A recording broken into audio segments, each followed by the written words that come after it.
हरे कृष्ण कृष्ण कृष्ण हरे हरे, हरे राम राम राम हरे हरे।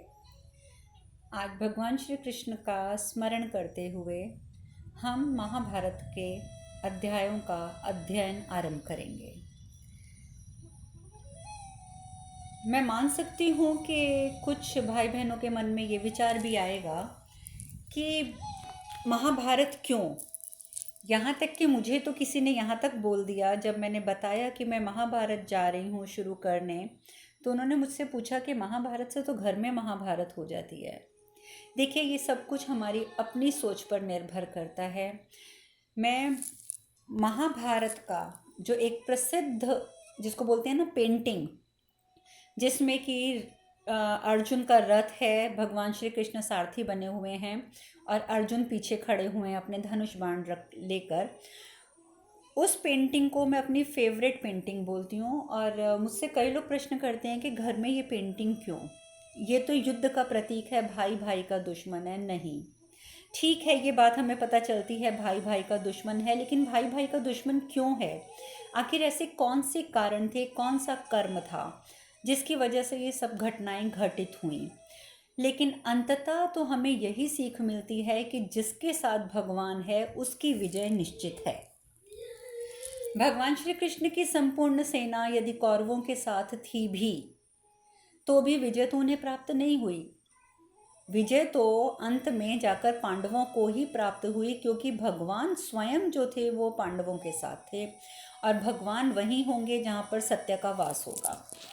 भगवान कभी असत्य का साथ नहीं देते हैं। जहाँ सत्य का वास होगा वहाँ भगवान का वास होगा, और जहाँ भगवान का वास होगा वहाँ विजय निश्चित है। तो ये पेंटिंग तो हमें ये शिक्षा भी देती है कि देखिए, भगवान अर्जुन के साथ थे, भगवान सत्य के साथ थे, सत्य की विजय सदैव होती है, इसीलिए हमें घबराना नहीं चाहिए। तो ये अपनी अपनी सोच है, अपने अपने विचार हैं कि हम किस चीज़ को लेकर क्या सोचते हैं। लेकिन महाभारत, आप लोगों ने टीवी पर तो बहुत बार महाभारत देखा होगा, मैंने भी बहुत देखा है। लेकिन मैंने सुना है, मैं ये नहीं कह रही कि मैं जानती हूँ, मैंने भी सुना है कि जो वेद व्यास जी के द्वारा रचित महाभारत है, उसमें जिन कथाओं का वर्णन किया गया है, उनसे जो शिक्षाएं हमें प्राप्त होती हैं, उसका मुकाबला कहीं नहीं है। इसीलिए मेरे मन में विचार आया कि बाकी पुराण तो फिर भी सब पढ़ते रहते हैं, महाभारत इसीलिए कोई नहीं पढ़ता। क्यों? क्योंकि महाभारत हमें लगता है टीवी पे देखने को मिल गई, मूवीज़ में देखने को मिल गई, तो हम पढ़ने का कष्ट नहीं करते। और सत्य तो यह है कि मैंने भी अभी तक नहीं पढ़ी। आप लोगों को सुनाने के वजह से ये देख लीजिए कि मैं अपने ऊपर उपकार कर रही हूँ कि मैं भी महाभारत पढ़ लूँगी, अन्यथा अभी तक मैंने भी नहीं पढ़ी थी। इसीलिए मैं ये, मेरे को जो पुराण है, ओरिजिनल पुराण जिसको बोलते हैं, वो मुझे प्राप्त हो चुका है महाभारत का, वेद व्यास जी का, जो 6 खंडों में है। मुझे 6 खंड प्राप्त हो चुके हैं। तो अब मैं उन्हीं खंडों को आपके समक्ष पढ़ना आरंभ करूंगी, और मुझे उम्मीद है कि आप सबको भी बहुत कुछ सीखने को मिलेगा, क्योंकि मैं ये मानती हूँ कि बहुत कुछ सीखने के लिए मुझे तो इसमें से मिलेगा। तो आज हम इसीलिए महाभारत का जो पहला अध्याय है वहाँ से हम आरंभ करते हैं। मैं श्लोकों की संख्या नहीं बताऊंगी, अगर बता भी दूँ तो उसका कोई फ़ायदा नहीं है, क्योंकि श्लोक जो हैं वो संस्कृत में हैं, संस्कृत में मैं बोलूँगी नहीं। रीज़न कि हम सिर्फ हिंदी में डिस्कशन करेंगे। अगर हम संस्कृत में भी पढ़ने बैठेंगे तो हमारा बहुत समय भी लगेगा, और फिर वो कथा का वो आनंद नहीं आ पाएगा, क्योंकि संस्कृत सबको समझ नहीं आती, मुझे भी पूरी समझ नहीं आती। तो मैं आपको शॉर्ट में इतना बताना चाहूँगी, संक्षिप्त में इतना बताना चाहूँगी कि जो महाभारत की कथा है, जब वेद व्यास जी के मन में ये कथा लिखने का भाव उत्पन्न हुआ था, जब उन्होंने अपनी तपस्या की स्थिति में समाधिस्थ होकर उन्होंने पूरी महाभारत को स्वयं देख लिया था कि जो जो घटनाएं होंगी, होने वाली हैं, वो सब उन्होंने पहले ही देख ली थी। आप जानते हैं कि रामायण जो थी वो भी समाधिस्थ अवस्था में लिखी गई थी, और जो वाल्मीकि जी ने लिखी थी, और वेद व्यास जी के द्वारा लिखित आप महाभारत देख लीजिए, या फिर आप श्रीमद् महाभागवत पुराण देख लीजिए। वो दोनों पुराण उन्होंने समाधिस्थ अवस्था में लिखे थे, क्योंकि तभी महाभारत पुराण में उन्होंने सब कुछ पहले ही बता दिया क्या होने वाला है। और जहाँ तक महाभागवत पुराण की बात है, तो उसमें तो आज से 5,500 साल पहले ही वेद व्यास जी ने कलयुग में क्या क्या होगा, कौन कौन से राजा होंगे, उनके नाम कैसे होंगे, किस प्रकार के शासक होंगे, शासक की गद्दी पर किस तरीके के लोग बैठेंगे, किस प्रकार से पानी बिकेगा, शिक्षा बिकेगी, एक एक चीज़ का वर्णन वेद व्यास जी ने आज से हजारों साल पहले ही कर दिया था, क्योंकि समाधिस्थ अवस्था में वो सब कुछ देख सकते थे। तो हम जिस महाभारत का आज से अध्ययन करना शुरू करेंगे वो भी वेद व्यास जी की समाधि की अवस्था में लिखी गई ही है। वेद व्यास जी ने जब सोचा, जब उन्होंने सारी महाभारत देख ली, तो उनके मन में विचार आया कि अब ये महाभारत मुझे लिखनी है। तो उन्होंने गणेश जी को बुलाया था और गणेश जी ने उनको बोला कि ठीक है, पहले भी आप जानते हैं कि भागवत कथा भी गणेश जी ने लिखी थी। तो जब महाभारत मतलब बाद वाली जो श्रीमद् भागवत कथा है वो महाभारत के बाद लिखी गई थी। तो जब गणेश जी को उन्होंने बुलाया था व्यास जी ने कि आप आकर लिखिए, तो गणेश जी ने बोला कि आप बोलेंगे मैं लिखूंगा, ठीक है, लेकिन अगर आप बोलते बोलते रुक जाएंगे और मेरा हाथ रुकेगा, अगर मेरी लेखनी सिर्फ इसलिए रुक जाएगी कि आपने अगला श्लोक नहीं बोला, तो मैं ये कथा जो है, पुराण जो है, बीच में छोड़ दूंगा। अब व्यास जी ने सोचा कि ये कैसे हो सकता है, अगर मैं एक कथा बोल रहा हूँ या एक पुराण मैं लिखा रहा हूँ, तो एक श्लोक के बाद मुझे जो कुछ मैंने देखा है समाधिस्थ अवस्था में, उसका दूसरा श्लोक जो है वो मैं बनाऊं। उस ड्यूरेशन में, उस दौरान में जो समय होगा, उस टाइम तो गणेश जी को खाली बैठना ही पड़ेगा। इसी वजह से वेद व्यास जी ने बोला कि भगवान आप ऐसा कीजिए, क्योंकि आप जानते हैं कि प्रथम पूज्य हैं गणेश जी हमारे। उन्होंने बोला कि मैं आपकी महानता जानता हूँ, आप जो बात कर रहे हैं मैं आपकी बात समझ भी रहा हूँ, लेकिन मेरी आपसे एक विनती है कि मैं जो श्लोक बोलूँगा, आप उस श्लोक को तभी लिखेंगे जब आप उसका पूरा अर्थ समझ लेंगे, और यदि आप पहले लिख भी लेते हैं तो आप अगले श्लोक को तब तक नहीं लिखेंगे जब तक कि पहले श्लोक का संपूर्ण अर्थ आपको ज्ञात नहीं हो जाता। तो इस प्रकार से आपको लिखना है। गणेश जी ने इस बात को स्वीकार कर लिया था और इस प्रकार से वेद व्यास जी ने आख्यान बोला था और गणेश जी ने लिखा था। जब उन्होंने लिखना आरंभ किया था तो उस समय पे ब्रह्मा जी उनके पास आए थे। ब्रह्मा जी ने कहा कि व्यास जी, संसार में विशिष्ट तपस्या, विशिष्ट कुल के कारण जितने भी श्रेष्ठ मुनि हैं, उनमें से मैं तुम्हें सर्वश्रेष्ठ समझता हूँ। क्यों? क्योंकि तुम जगत, जीव और ईश्वर तत्व जो भी ज्ञान है उसके ज्ञाता हो। और इसके बाद ब्रह्मा जी ने बोला कि मैं जानता हूँ कि आजीवन तुम्हारी ब्रह्मवादिनी वाणी तुम्हारा सत्य भाषण करती रही है, और तुमने अपनी ये जो रचना है, इस रचना को काव्य कहा है। इसीलिए अब ये महाभारत की जो तुम्हारी कथा है, जो तुमने लिखी है, ये काव्य के नाम से ही प्रसिद्ध होगी। उन्होंने ये भी कहा कि संसार के बड़े से बड़े कवि भी इस काव्य से बढ़कर कोई रचना नहीं कर सकेंगे। ठीक वैसे ही जैसे ब्रह्मचार्य, वानप्रस्थ और सन्यास, तीनों आश्रम अपनी विशेषताओं द्वारा गृहस्थ आश्रम से आगे नहीं बढ़ सकते। मुनिवर, अपने काव्य को लिखवाने के लिए तुमने गणेश जी को स्मरण किया है। गणेश जी अवश्य आएंगे और तुम्हारा ये काव्य वो लिखेंगे। ये बातें ब्रह्मा जी ने बोली थी। तो ये कथा जो है, जो मैं आज आपके समक्ष प्रस्तुत कर रही हूँ, ये उग्रश्रवा जी ने कही है शौनक आदि ऋषियों के समक्ष नैमिषारण्य क्षेत्र में।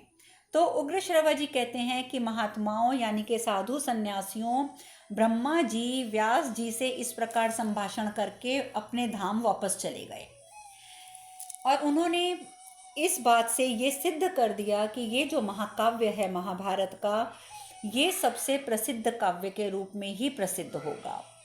आगे उश्रवा जी कहते हैं कि निष्पाप शौनक जी, उसके बाद सत्यवती नंदन व्यास जी, आप जानते हैं कि व्यास जी जो थे वो सत्यवती, माता सत्यवती के पुत्र थे। तो इसी वजह से उग्रश्रवा जी कहते हैं कि तदंतर में सत्यवती नंदन व्यास जी ने भगवान गणेश का स्मरण किया। करते ही भक्त वांछन कल्पतरु विघ्नेश्वर गणेश जी महाराज वहाँ आए। वहाँ व्यास जी विद्यमान थे। व्यास जी ने गणेश जी को बड़े आदर से, प्रेम से सत्कार किया, और जब वह वहाँ बैठ गए तो व्यास जी ने अपनी बातें कहीं। ये सारी बातें मैं आपको अभी बता चुकी हूँ कि जो उन्होंने बातें कही थी। इस ग्रंथ में 8,800 श्लोक ऐसे हैं जिनका अर्थ समझना सबके बस की बात नहीं है। सुखदेव जी समझते हैं और संजय जी समझे थे या नहीं समझे थे, इसमें व्यास जी कहते हैं कि मुझे संदेह रहेगा। तो इस प्रकार से इस महाभारत ग्रंथ की रचना आरंभ हुई। ये भरत पुराण भी कहलाता है, भारत पुराण भी कहलाता है। और ये भारत पुराण कहा यह जाता है कि पूर्ण चंद्रमा के समान है, जिसमें श्रुतियों की चांदनी छिटकती है और मनुष्यों की बुद्धि रूपी कुदुमनी सदा के लिए खिल जाती है। और ये भारत इतिहास एक ऐसा जाज्वल्यमान दीपक है, ये मोह के अंधकार को मिटाकर लोगों के अंतःकरण में संपूर्ण अंतरंग तक, अंदर तक यानी कि ज्ञान लोक को भर देता है, ज्ञान के प्रकाश को फैला देता है। महाभारत जो है वो वृक्ष का बीज है, संग्रादय और जड़ है, पोलोम और अस्तिक पर्व है। और इसमें अगर आप एक वृक्ष के, अगर आप उसके अलग अलग अलग अलग भाग करते हैं तो प्रत्येक जो पर्व है, चाहे आप उसको अरणी पर्व कहें, कर्ण पर्व कहें, संभव पर्ण करें, आस्तिक पर्व कहें, जितने भी महाभारत में पर्व हैं, समझिए कि वो वृक्ष की अलग अलग अलग अलग शाखाएं हैं, शाखाओं के स्वरूप में हैं। इसीलिए उग्र श्रवा जी ने आगे कहा है कि ये भारत एक वृक्ष है, इसमें स्वादु, पवित्र सरस और अविनाशी पुष्प और फल हैं। और फल कौन कौन से हैं? धर्म और मोक्ष। उन्हें देवता भी इस वृक्ष से अलग नहीं कर सकते। तो इसीलिए उग्र श्रवा जी कहते हैं कि शौनक आदि ऋषियों, अब जब मैं तुम्हारे समक्ष बैठ ही गया हूँ तो मैं अब इन्हीं सब का वर्णन करूँगा। उग्र श्रवा जी कहना आरंभ करते हैं। वो कहते हैं कि पहले की बात है, शक्तिशाली धर्मात्मा श्री कृष्ण द्वैपायन यानी कि व्यास जी ने अपनी माता सत्यवती और परम ज्ञानी गंगा पुत्र भीष्म पितामह की आज्ञा से विचित्र वीर्य की पत्नी अंबिका आदि के गर्भ से 3 अग्नियों के समान तेजस्वी 3 कुरुवंशी पुत्र उत्पन्न किए थे। और ये सब बातें तो आप जानते ही हैं, क्योंकि जो विचित्र वीर था, जब उसका विवाह हुआ था तो उसकी 2 पत्नियां थीं, अंबिका और अंबालिका।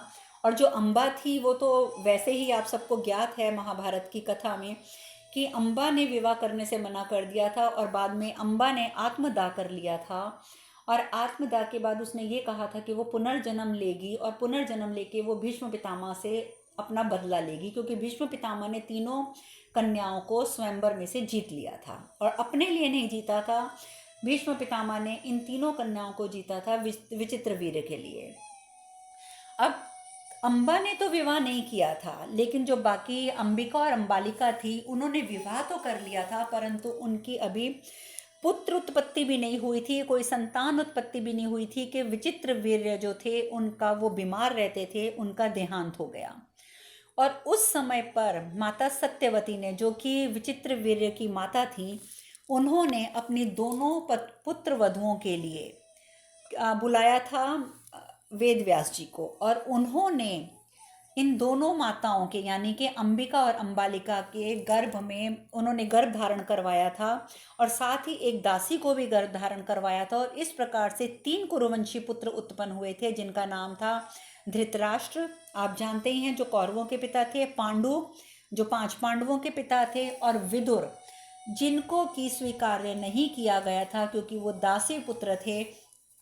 और इसीलिए विदुर जी जो थे वो बाद में जाकर मंत्री बने थे, सर्वोच्च पद पर उन्हें नियुक्त किया गया था और वो कौरवों पांडवों के मंत्री थे। अब इन तीनों पुत्रों को जन्म देकर परम ज्ञानी व्यास जी फिर अपने आश्रम पर चले गए। और जब वे तीनों पुत्र वृद्ध हो परम गति को प्राप्त हुए, तब महर्षि व्यास जी ने इस मनुष्य लोक में महाभारत का प्रवचन किया।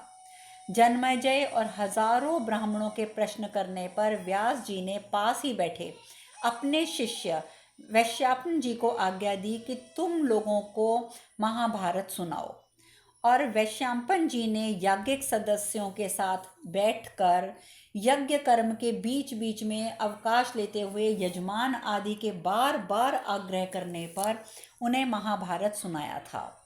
इस महाभारत ग्रंथ में व्यास जी ने कुरुवंश के विस्तार, गांधारी की धर्मशीलता, विदुर की उत्तम प्रज्ञा, कुंती देवी के धैर्य का भली भांति वर्णन किया है।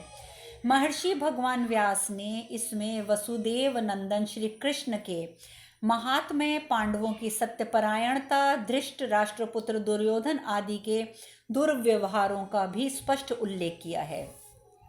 पुण्यकर्मा मानवों के उपख्यान सहित 1 लाख श्लोकों के इस उत्तम ग्रंथ को महाभारत ही कहना चाहिए, क्योंकि इसमें संपूर्ण भारत की कथा है। तदंतर में व्यास जी ने इस उपाख्यान भाग को छोड़कर 24,000 श्लोकों की भरत संहिता बनाई, जिसे विद्वान पुरुष भारत कहते हैं। इसके पश्चात महर्षि ने पुनः पर्व सहित ग्रंथ में वर्णित वृत्तांतों की अनुक्रमणिका यानी कि सूची बनाई और उसका एक अध्याय बनाया, संक्षिप्त अध्याय बनाया, जिसमें केवल 150 श्लोक थे। तो व्यास जी ने सबसे पहले अपने पुत्र शुकदेव को इस महाभारत ग्रंथ का अध्ययन कराया था। तो इस प्रकार से मैंने आज आपको ये संक्षिप्त परिचय दे दिया है। कल से हम अगले अध्याय, मतलब इतनी सी देर में मैंने 104 श्लोकों का आपको वर्णन सुना दिया है संक्षिप्त में। तो अब कल से हम सीरियल वाइज प्रत्येक श्लोक का विवेचना करेंगे। अगर आप लोगों का इसमें समझने में कोई भी दिक्कत आ रही हो तो आप कृपया मुझे मैसेज करके ज़रूर बताइएगा। हरे कृष्णा। आप सब खुश रहें, सुखी रहें, स्वस्थ रहें। हरे कृष्णा।